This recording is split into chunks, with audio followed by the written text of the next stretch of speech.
Oh, mag-hi ka muna. Hello! Dito ka tumingin sa ano. Hi!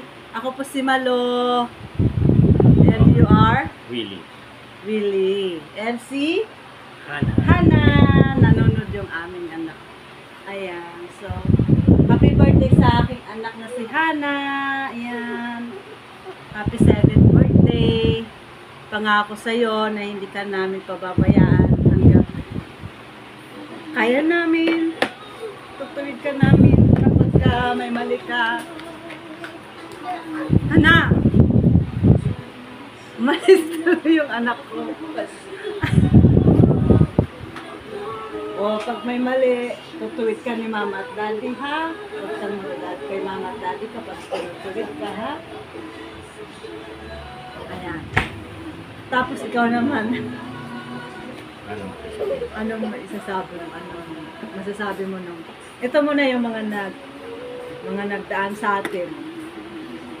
Oo, ay Anong maraming pagsubok na dinadaanan ng bawat isa sa amin. At, life is not easy, no? Alam natin natin. So, ako ang paniniwala ko,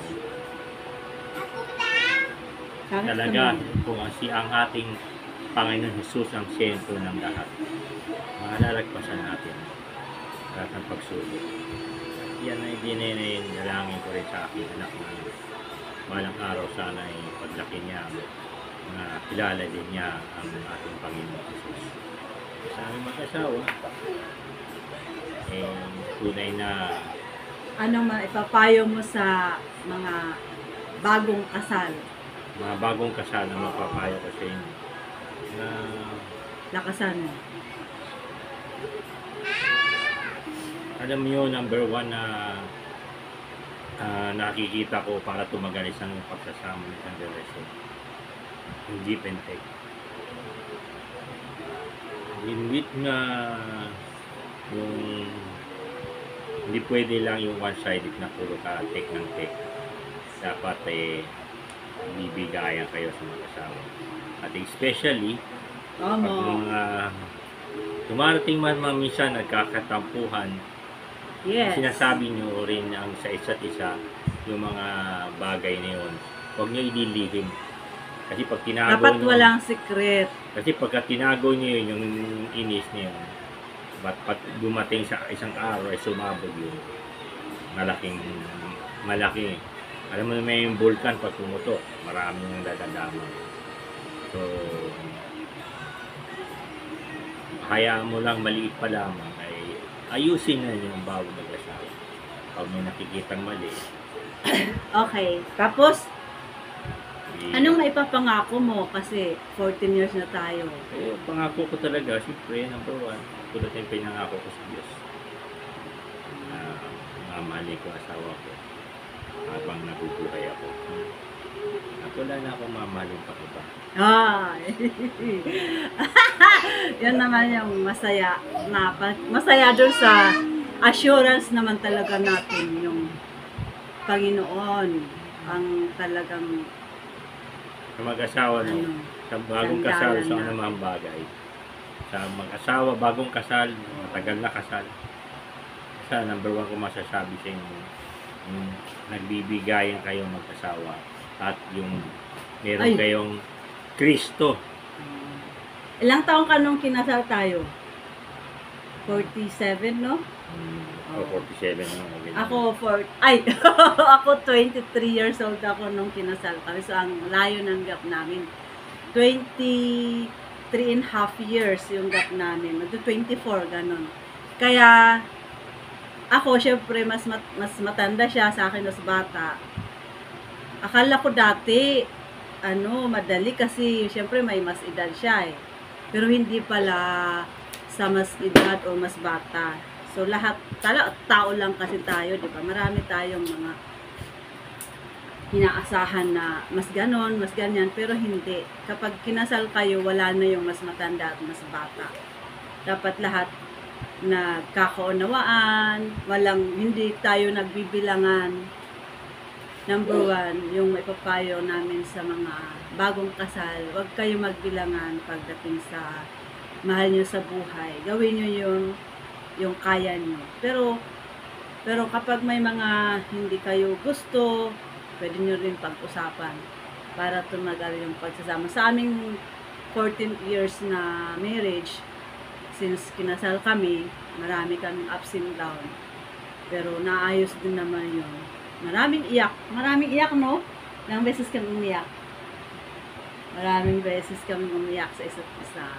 Akala namin, akala ko, unang-una syempre bata ako, lalo nung hindi pa kami binibigyan ng anak. Parang wala na, hanggang doon na lang. Kasi ano pa bang dahilan na mag-asawa ako kung wala rin naman kaming anak. So, mga ano yan bunga ng pagtatampo mo sa Diyos. Minsan hindi mo maiwasan magtampo. Tapos gugustuhin mo na lang mag-solo sa buhay, yung ganyan. Kung wala rin anak, anong silbi pa yung ganyan. So, awa ng Diyos, dumating ang aming anak. So, 7 years kaming kinasal. 7th wedding anniversary natin, no? Dumating yung aming anak, si Hana.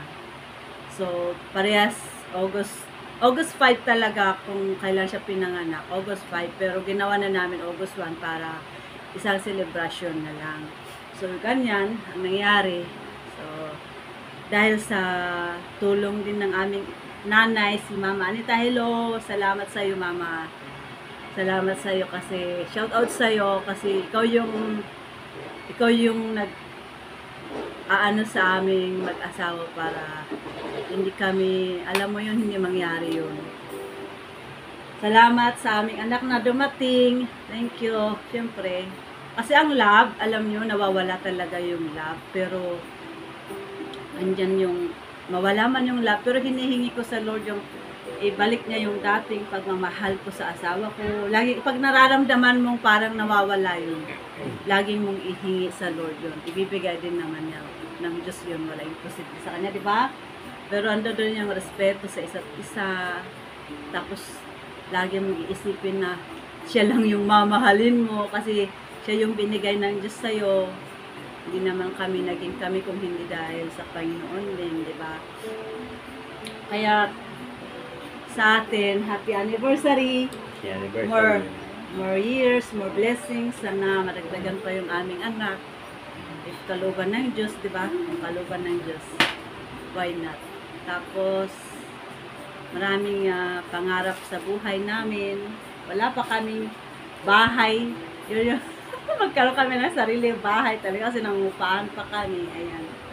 Mahirap rin nangungupahan ng laging nangungupahan.